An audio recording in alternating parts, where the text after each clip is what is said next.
Hey, you're listening to the On the Media Midweek podcast. I'm Micah Lowinger. On Saturday, a surprising ruling came down from U.S. District Court Judge Royce C. Lamberth. The Reagan-appointed judge found that Kari Lake, formerly best known as the loser of 2 statewide races in Arizona, had acted unlawfully in running the United States Agency for Global Media, the body that oversees Voice of America and the handful of other government-assisted media outlets. Here's a recap of some of what she's done so far. All full-time employees and contractors working for the government-funded international broadcaster Voice of America were put on leave. Also part of the cuts, Radio Free Europe and Radio Free Asia, organizations whose intention is to provide unbiased news to countries who otherwise might not have access to it. They broadcast to more than 40 countries, including Russia, Ukraine, and China. Programs and broadcasts have been going off the air, and at this hour, the VOA is effectively silent. As the judge put it, Kari Lake, quote, satisfies the requirements of neither the statute nor the Constitution, potentially making all of her actions this past year null and void. Lake, who once described herself to a gaggle of reporters as, quote, your worst freaking nightmare, told NPR that she would appeal the ruling. Last February, when Lake started slashing and burning the 80-year-old service, I spoke to Nicole Hemmer, a historian at Vanderbilt University. She began by telling me the history of the VOA and about Robert E. Sherwood, the man who coined the organization's name. He had seen the rise of fascism in places like Germany and Italy and had seen the way that radio had enabled that by spreading propaganda across those countries. And so he came to this idea of Voice of America with that idea that there could be this alternative voice that was accurate, that was telling the truth, but that was also showing the war through American eyes. And by 1944, VOA was broadcasting in over 40 languages. What would early listeners have heard when they turned on Voice of America? Listeners would have heard some straightforward news reports. This is a voice speaking from America. A voice from America at war. But they would also hear American music, like jazz, being played across the airwaves. The music of jazz parallels the freedom that we have in America, something that not every country has. The idea here is that by promoting jazz music, listeners would be more open to American influence. I mean, it sounds kind of funny now, but in both World War II and then in the Cold War that followed, American soft power, which is what VOA represented, was about showing that America could help other countries by helping them rebuild after the war. But also they were saying this is what you get with the American way of life. You get this innovative music, you get cool fashion and art, and that's what you get when you have a free and open and democratic society. It's not just about constitutionalism or rule of law, but it's about these things that make every day just a little sweeter. Okay, and so how is that different from American propaganda? That's a good question. It is American propaganda. But I think that part of its propaganda was that it was an open and accurate news source. It's written in the mission of VOA that it has to offer accurate information. And they were doing that in countries that they believed were closed systems, that were only getting totalitarian messages, countries that didn't have a free press. On OTM back in 2003, we had on Alan Heil, who was a former VOA director, who explained it this way. You had at the very beginning among the pioneers those who believed that the best policy was to tell the truth. General Stilwell, for example, said the Japanese gave us a hell of a beating in Burma. Now that became a matter of some contention between the policymakers in Washington and Voice of America. But the VOA staff held its own. And later we learned following World War II from some of the Japanese who were interrogated about their listening experiences that made them really believe the Voice of America. Right. This was part of VOA's strategy. You couldn't straight up lie to people and expect them to trust you as a source of news, that you had to tell them what was really happening. After the Cold War, there is a new regulation put in place for VOA that creates a kind of firewall between the organization and the federal government so that administrations aren't trying to take political control of the journalists. What happened next? How did the VOA's mission change after the Cold War?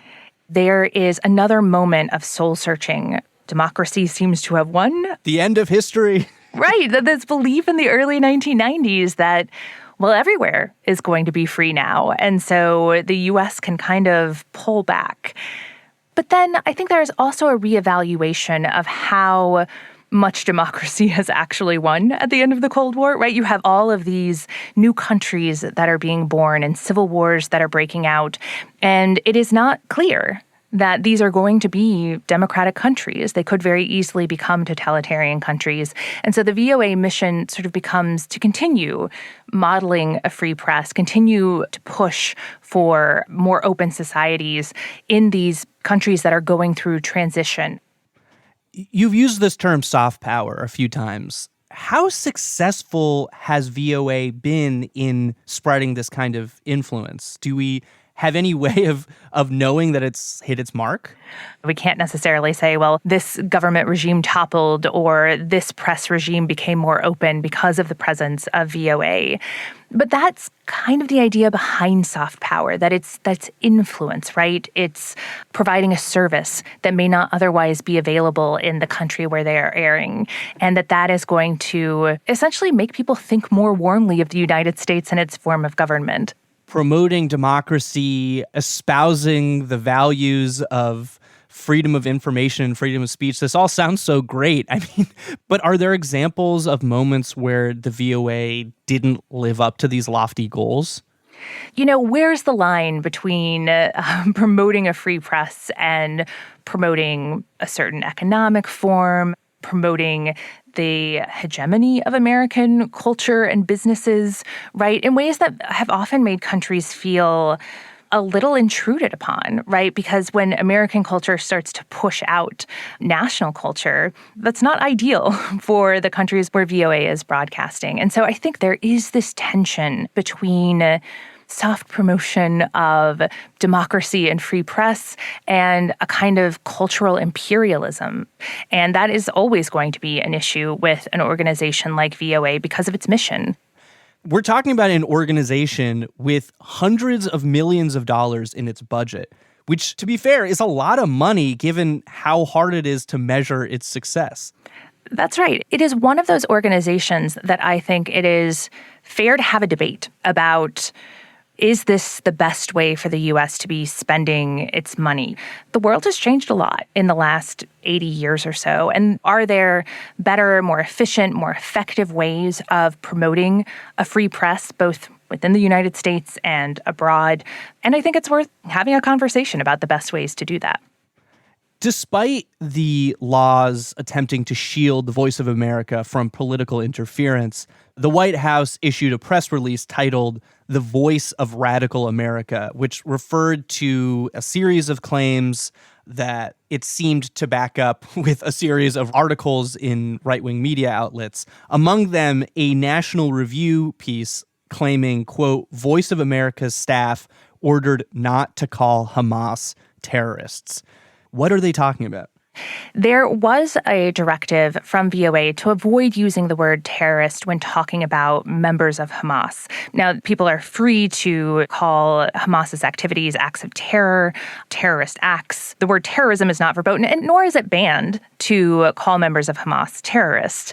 But what they're responding to, and this is something that a number of media organizations within the U.S. adhere to as well, is that the word terrorist in the U.S. is a particularly politically loaded term that is used unevenly depending on who is being spoken about. But there is no ban on the word terrorist. That's part of a much more nuanced conversation that is just one of journalistic protocols. That same White House press release that I'd quoted before also pointed to articles from Breitbart, Fox News, and the Daily Caller, including one piece from the Daily Caller with the headline, "Multiple Voice of America reporters have posted anti-Trump content on social media."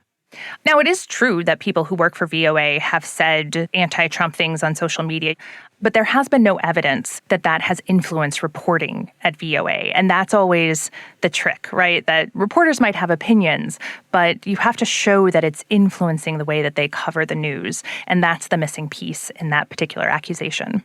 Nevertheless, some members of the right-wing media are ecstatic. Here's Glenn Beck this week. Now, I don't think we've had a problem in the east part of Europe for a while now with them not being free. You know, when Donald Trump says, hey, I want you to go into this agency and fix it, it's kind of like, hey, there's a problem with your doggies in the shed. Can you go fix old Yeller? Yeah, I can, Dad. It's going to hurt, but it's the right thing to do. It's a fascinating viewpoint that has become much more prevalent on the right in the last 10 years or so, that the U.S. doesn't have a role to play in the world.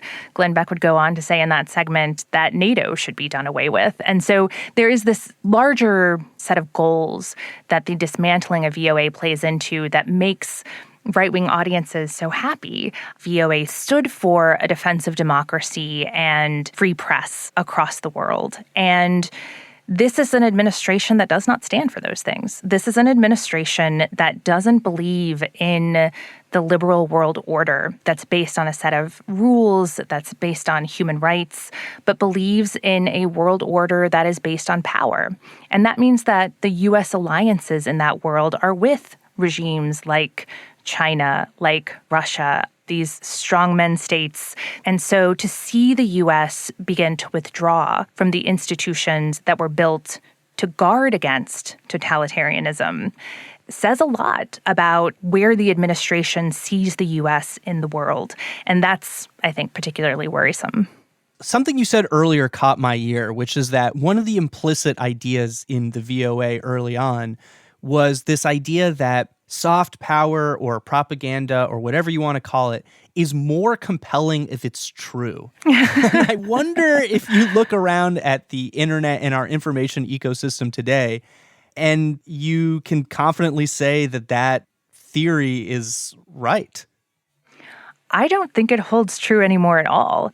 It's why things like fact-checking aren't particularly effective pushback against propaganda, because people aren't necessarily persuaded by facts. They're led much more by seeing things that they want to believe and believing them. And especially in a media environment where all of the signals of expertise and authority and experience have been stripped away.